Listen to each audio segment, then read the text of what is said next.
Ya, salam darah Batak.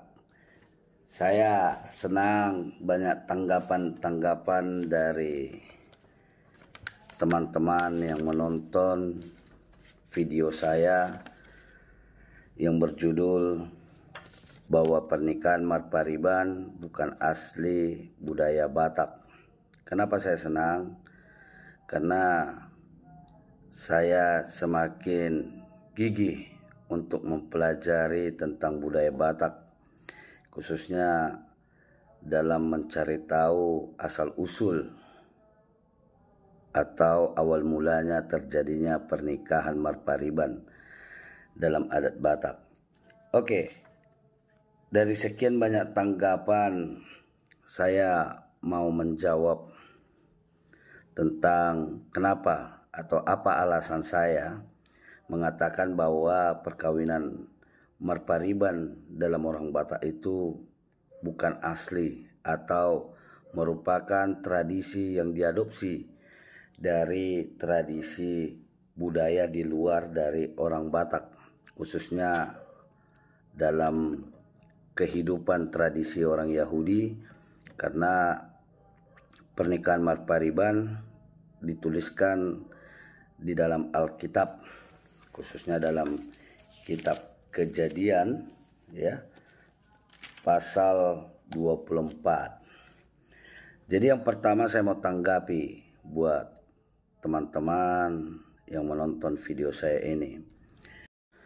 Yang pertama, alasan saya adalah karena tidak ada bukti autentik yang memperlihatkan atau menerangkan tentang asal-usul pernikahan atau praktek pernikahan Marpariban di dalam adat Batak.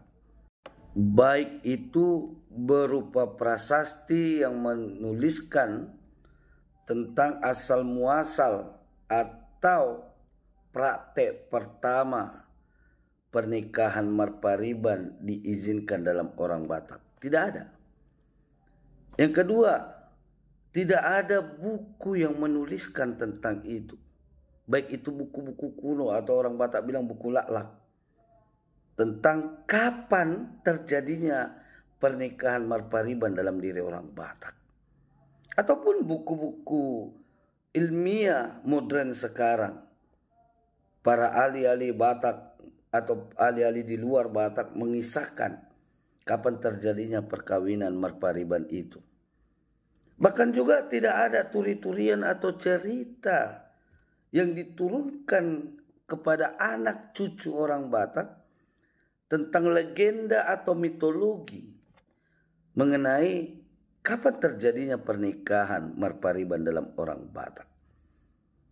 Yang kedua, alasan saya adalah karena pernikahan Pariban ini tidak dikisahkan berasal dari marga apa pertama kali mempraktekkan, atau siapa yang pertama kali mempraktekkan ini. Tidak ada. Ya, apakah pernikahan Marpariban sudah dipraktekkan dalam konteks orang Batak ketika Mula Jadi Nabolon menciptakan 3 dewa kecil, ya, itu Batara Guru, Opung Tuan Soripada, dan ataupun Oputuan Mangala Bulan dalam teologi orang Batak.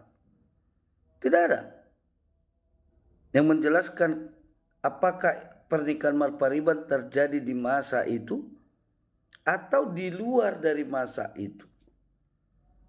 Yang ketiga, alasan saya mengatakan bahwa perkawinan Marpariban ini merupakan adopsi dari tradisi di luar dari Batak, karena meskipun sudah banyak pernikahan Marpariban dipraktekkan dalam kehidupan masyarakat kuno pada zaman itu maupun di zaman sekarang, tetapi itu tidak menjadi jawaban terhadap asal muasal pernikahan Marpariban itu.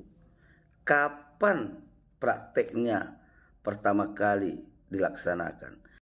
Memang ada salah satu prasasti yang menuliskan atau mengisahkan tentang pernikahan atau praktek pernikahan Marpariban ini.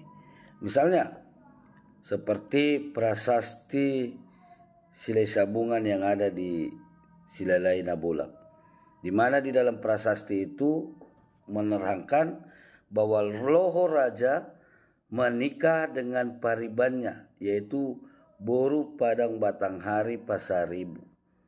Tetapi yang menjadi pertanyaannya adalah, apakah pernikahan Marpariban itu dipraktekkan pertama kali oleh Loho Raja atau itu telah berlaku sebelum Loho Raja menikahi paribannya Boru Padang Batanghari?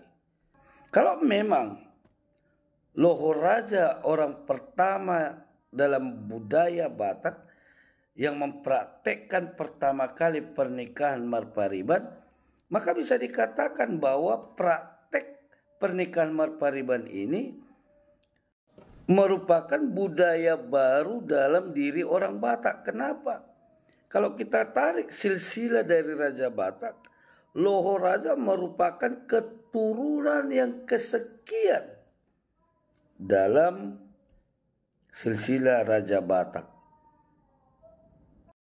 Jika itu bisa menjadi acuan untuk menjawab asal usul atau praktek pertama pernikahan Marpariban dalam adat Batak, maka bisa dikatakan praktek pernikahan Marpariban dalam diri orang Batak adalah budaya baru yang dikenal oleh orang Batak. Salam darah Batak, semoga kita semakin mau belajar tentang budaya Batak.